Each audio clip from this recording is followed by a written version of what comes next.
A year ago, I remember sitting at my desk after a busy morning clinic and thinking, why am I so tired when I'm doing everything right? I'd tried eating better, squeezing in workouts, following all sorts of different advice from experts. So I decided to strip everything back and I started to examine and focus on the really small habits that were genuinely making a difference, because sometimes what gets presented as improving your life is just adding 10 more things to your to-do list. Personally, I have no interest in that. I have 3 kids. I work as a doctor in a busy clinic. Life is full. I don't need more health habits that feel like another part-time job. So what I've become much more interested in is what are the smallest habits that have the biggest impact.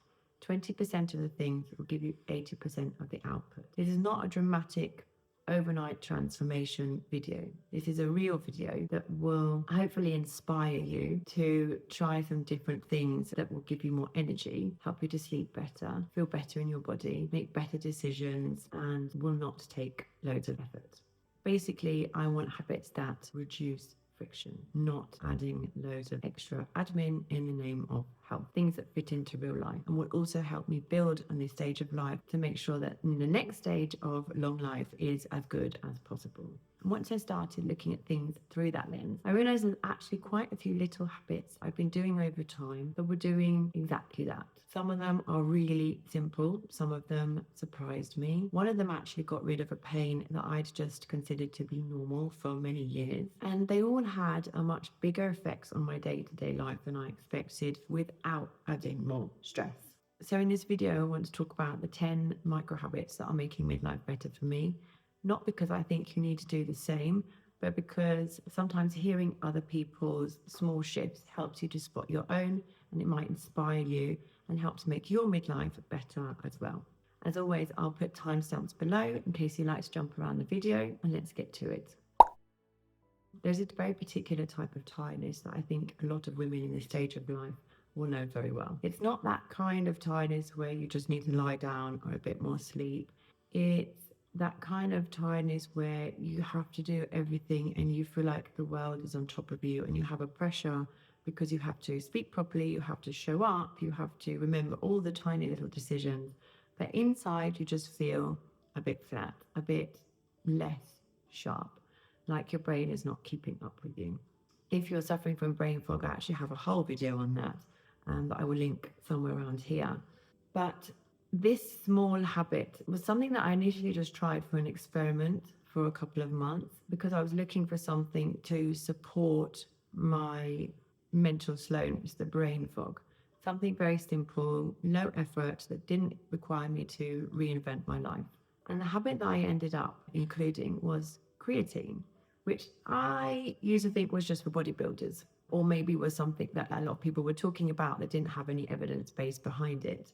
So I didn't originally pay much attention. But it's actually something that is so small that you can implement so easily because it's just a powder. I add it to my morning coffee. I've actually got some here. And it has really good evidence behind it. I started taking it a few months ago, and what I noticed most is not actually a really dramatic physical change. It's more that on days where I've had poor sleep or I'm feeling a bit brain foggy or just not particularly switched on, things are just easier, they're better. I feel mentally sharper. I also find it helps quite a lot with recovery after exercise. I don't feel so wiped out afterwards. I have less muscle fatigue and muscle soreness, and that makes a big impact as to whether I want to do the exercise because I'm not going to feel so bad afterwards, and it's actually going to improve my sleep. Then of course it's a no-brainer, no pun intended.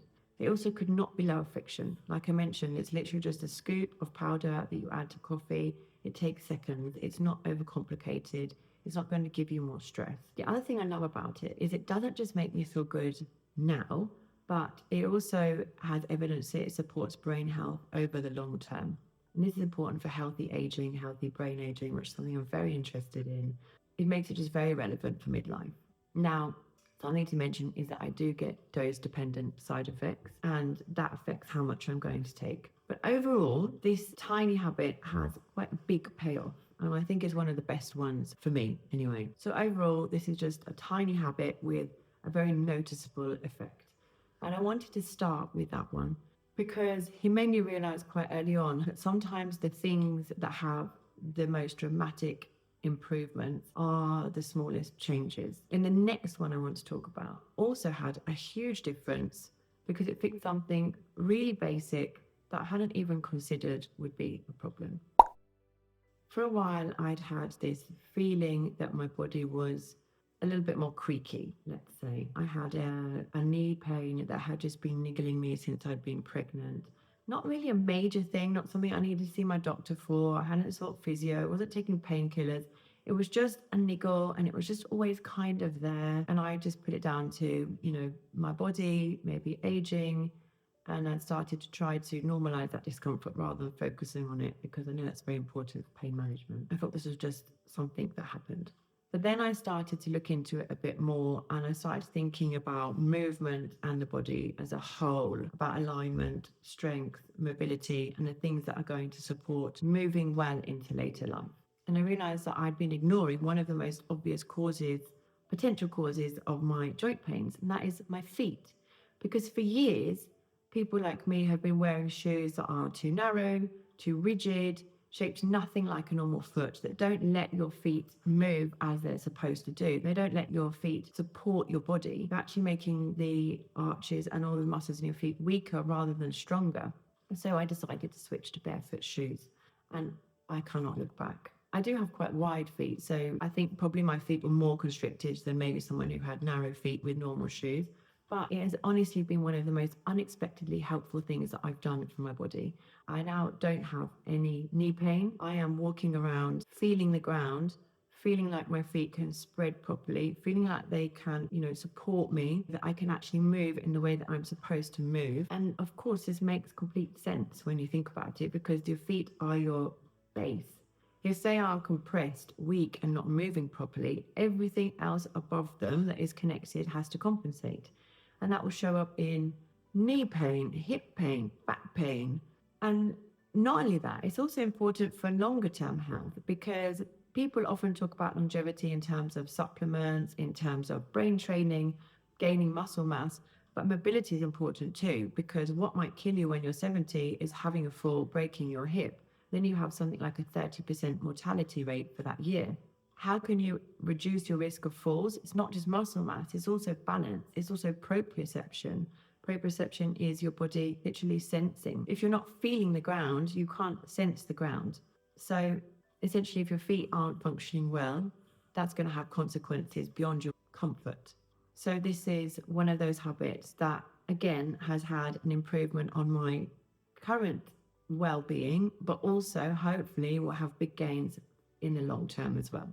And that leads into the next one because I also made one small change after eating that made a big difference to how I felt. One of the things that made me really pay attention to my metabolism was having gestational diabetes. And this was a big shock to me. I exercise regularly, I'm not overweight. I do have diabetes in my family and I did have PCOS, so I know I'm prone to it. But I was never expecting to actually have gestational diabetes. And not only that, but afterwards, when I had my blood sugar tested with my GP, the HbA1c, which is the marker of sort of semi-long-term sugar, was so much higher than I expected and that I wanted. It wasn't in the diabetic range or the pre-diabetic range, but it wasn't far off. And if I didn't take note of that and make some changes, I'm sure that by the time I'm 45, I would have been pre-diabetic. And this is important because if you were to look at me, you might not think that I look unhealthy and that I was prone to having diabetes, but that just shows that what is on the outside is not always reflective of what's going on the inside. I started to take notice of how I felt after certain meals. I wore a CGM. I noted what meals made my blood sugar spike and how I felt. And I noticed that some meals really made me feel more sluggish. That afternoon slump was more real. And I started to experiment as to what things I could change after meal to make a big difference. I didn't want to do extreme dieting. And I don't want to start micromanaging my food and cutting things out because I just don't think it's sustainable. One small thing that I changed, which has really good evidence, was incorporating movement after meals. Sometimes this was a brisk walk with the children. Sometimes it was something even shorter if I couldn't fit in a walk, or if it was raining, which is quite common in England. Squats, 10 squats, star jumps, things that get the big muscles like the glutes moving and using up glucose. And it actually made a really big difference. When I wore the CGM, I could see that the glucose spike was blunted. And even without that data, I just felt better. I was less willing to reach for a snack. I was less likely to get a slump. And the best thing about this micro habit is that it's really easily incorporated.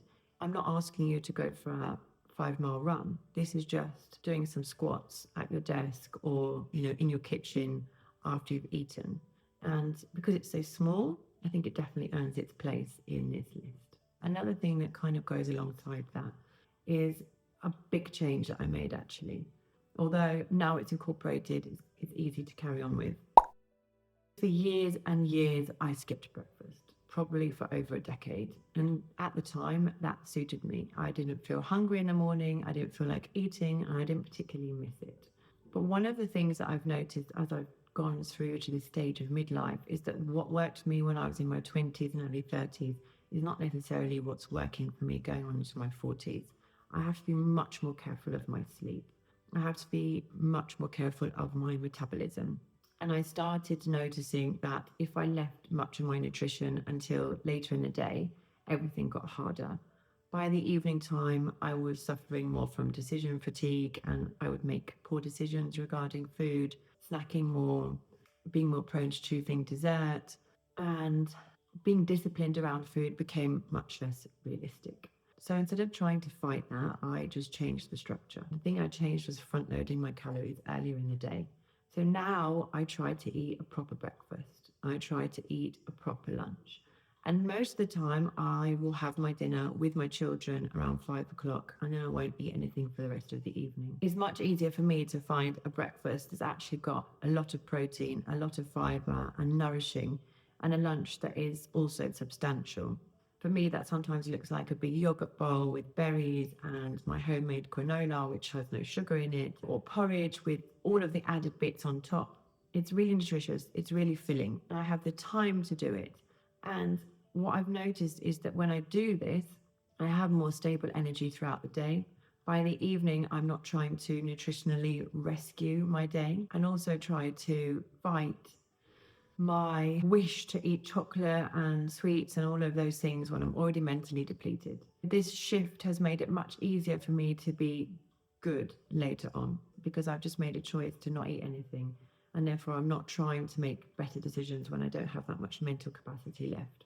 This has helped me stabilize my energy throughout the day. It's helped me improve my nutrition. And it also leads into the next habit, which has really helped to improve my sleep quality without adding a whole other routine, without buying lots of things, just by taking something away. Sleep is one of those areas where I think it's really easy to end up with a whole list of things that you think you should be doing. And while there are a lot of sleep hygiene techniques that I talk about with my patients, things like blackout blinds, having a bedtime routine, magnesium, using sleep trackers to see what works for you, I'm not against any of that, and it all has its place. But for me, as always, it's the simplest things that often make the biggest difference. And one thing that I noticed when I started front loading my calories was that also, if I was eating late at night, my sleep quality was worse. It took me longer to get to sleep. My sleep was more interrupted, less restful. I have an aura ring, and I can see on my aura ring metrics when I've had a late meal. Because when you eat late at night, close to your bed, when you think about it, why do we need to eat? We eat because we need energy to go through our day. And when we eat, our body is processing all that food, it's turning it and it's breaking it down, packaging it into its component parts, sending it off to our body, which is using it to fuel us. But when we sleep, we don't want that. If we eat too close to bedtime, our body is busy. It's digesting food, it's distributing nutrients, it's active. But what you actually want for a good wind down routine and restorative sleep is for your body to be in a repair phase, not actively processing things. When I started front loading my calories, and I also started having a 3 to 4 gap between eating and going to bed, my sleep quality, my sleep quantity improved dramatically. My heart rate variability increased, my heart rate decreased. This is really important for longevity. Sometimes also I would suffer from reflux because I was eating so close to bed. And with that getting better, that also improved on my sleep. And again, this is not something that needs to add lots to your routine. It's really easy. I don't always do it perfectly because I do have a social life and, I like to go out and eat every now and again. But when I do it and I do it consistently, I notice a big difference. Alongside this, there's another evening habit that I incorporated that's had a much more powerful impact than I expected. I think one of the problems with the modern life is that our brains never really get a break. They don't have a proper transition out of the busy day to day life and into sleep mode. There's just constant input. There's work, there's messages, there's noise, admin, logistics, news, social media, like everything being half finished in your brain. And you kind of have to keep that there. And then you're expected just to wind down and go to sleep like that at the end of the day. And what do most people use to wind down? They use TV, they watch YouTube, and that's just more input. It's more blue light. And if the end of your day is more input, more blue light screens, more stimulation, more scrolling, then your brain is not really getting the signal it needs to slow down. So I wanted to create something like a softer landing at night. Not something more productive, not something to optimize myself, just something quieter that would signal to my brain that it's time to wind down. And I love reading, so I settled on reading, but not reading on my Kindle because that's another screen, especially the latest ones which are backlit. But reading a book, a real book, it changes the texture of the evening. I feel more calm, less mentally noisy, less stimulated. There's something about reading an actual book and like having the paper in your hands that is really soothing, I find.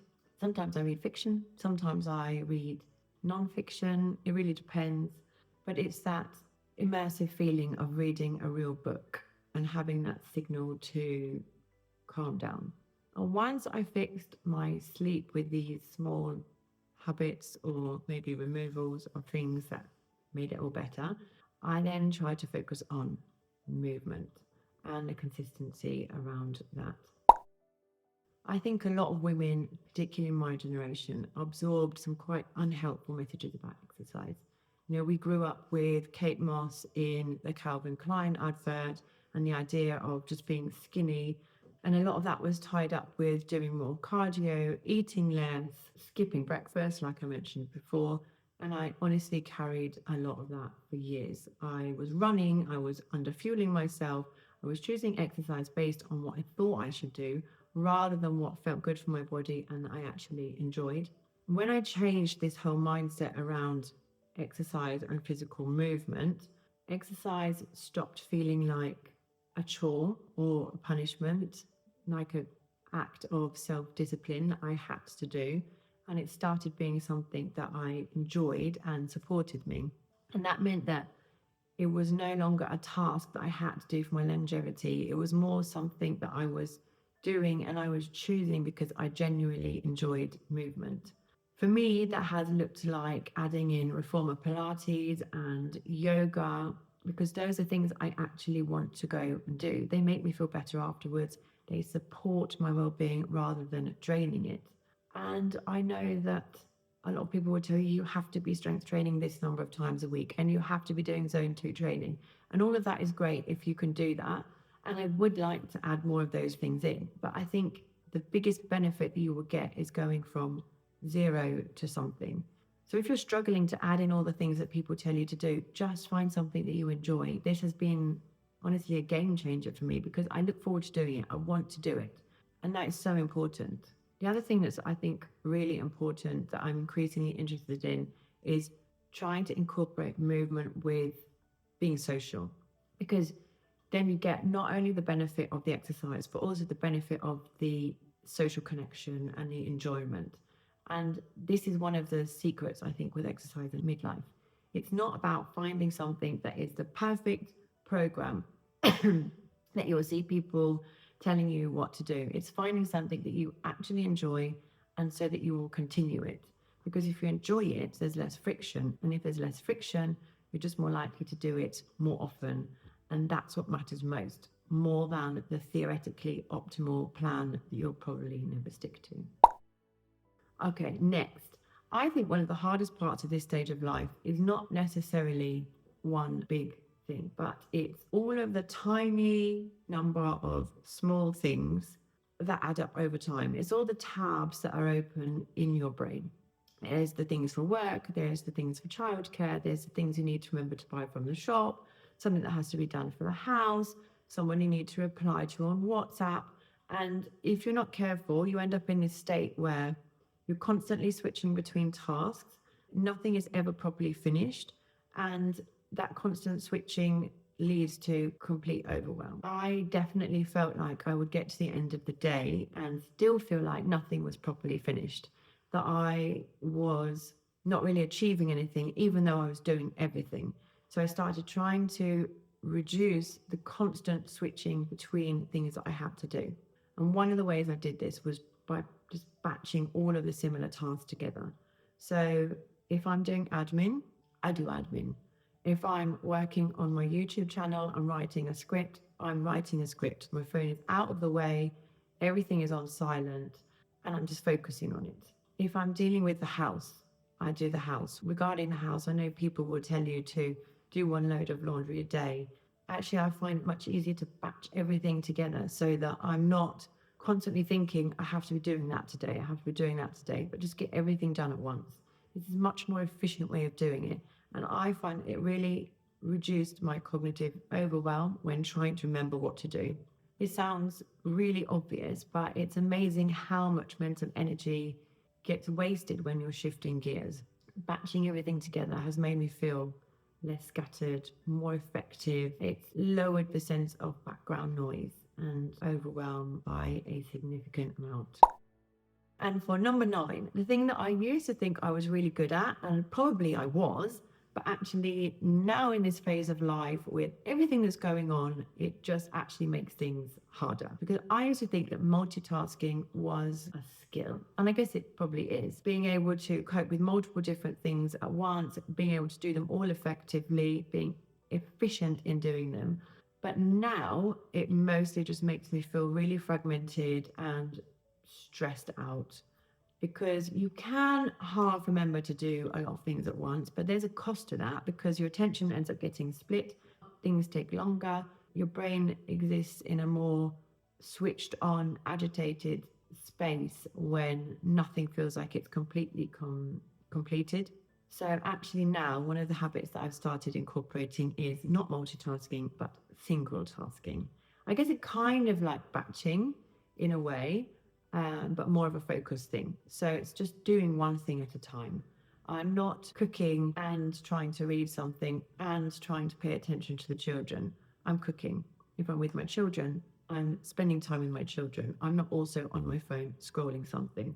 I don't want to be somewhere else mentally. My mental focus is on the thing that I'm doing at that point. Obviously, I'm not doing this perfectly because there's always distractions and things trying to pull you in different directions. But if I'm much more intentional about where my energy and my attention goes, I just feel less mentally cluttered. And it also helps to give me that sense of things being finished and completed, which is really satisfying when your life is busy and you can sometimes get to the end of the day and feel like, where has all the time gone and what have I done? It reduces the internal noise. And the final habit is something that helps in actually quite a different way. This final habit is something that has improved all aspects of my life, my mental health, my physical health, everything. Because some days life just feels very mechanical, very task based. You're moving from one responsibility to the next, especially if you're single tasking, one screen to the next. And I noticed I was spending a lot of time indoors in that focus mode, looking at a screen or surrounded by technology and modern life, and everything started to feel a bit mentally cramped. I wasn't really burnt out because I have been burnt out before and it wasn't the same feeling. It was just kind of narrow, like life had become all function and no space. And I didn't want to add another productivity tool or another health habit. I just started thinking, what gives me breathing space? What makes me feel relaxed? And I realized that I'd been spending a lot of time in the garden. And every time I spend time in the garden with my fingers in the soil, I just felt much more calm and better. It was not just about being out in a quiet place. I think there's something about really getting into nature, about growing things. And this is not something that I grew up doing. I was not naturally into gardening. My parents weren't super into gardening. I grew up mostly in the city or the town. But now I notice it just really makes a difference.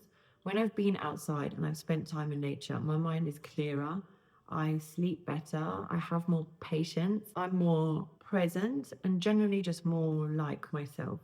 It sort of wipes away all of the noise and stress of modern day life. It forces you to slow down. I started growing things in the garden, fruit, vegetables, flowers. I really like cut flowers, but I don't like the environmental impact. So I started doing that. And then I bring them into my home and they bring me more joy. But it's not just gardening. You don't have to have a garden. Just being in green space matters. There's something about being in nature. It widens your brain, it widens your mind, it allows you to loosen the tightness of modern day life, I think. And it's been one of the most restorative habits that I've noticed. That was a lot, I think. But when we look at these 10 habits together, what I like about them the most is that none of them are really dramatic.